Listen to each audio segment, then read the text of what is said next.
Hi everyone, welcome back to Treehouse Garden. It's Kimberly here. Just 2 days ago, I was working in the garden in t-shirts and shorts, and today in Auburn, it decided to have a little snow blizzard for 3 hours. The streets were covered. It was totally crazy, but totally beautiful.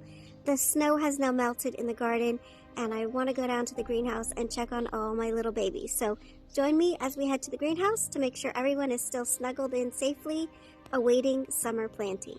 Thanks for joining me. A quick little pit stop on the way to check out the hillside garden. The broccoli and cauliflower and beets and radishes look amazing, as well as my arugula bed.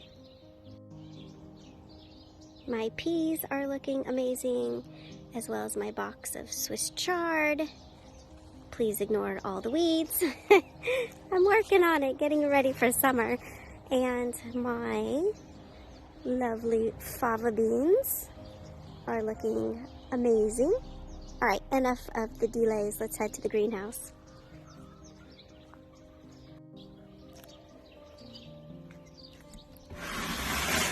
All right.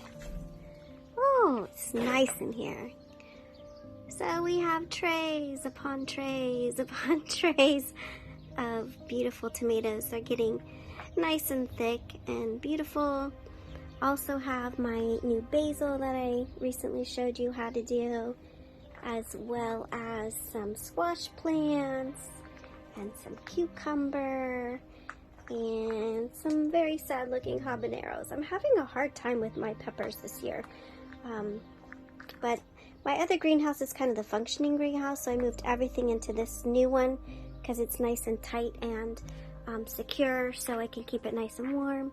We've got the zucchini plant that I did and some spaghetti squash, more peppers, more tomatoes.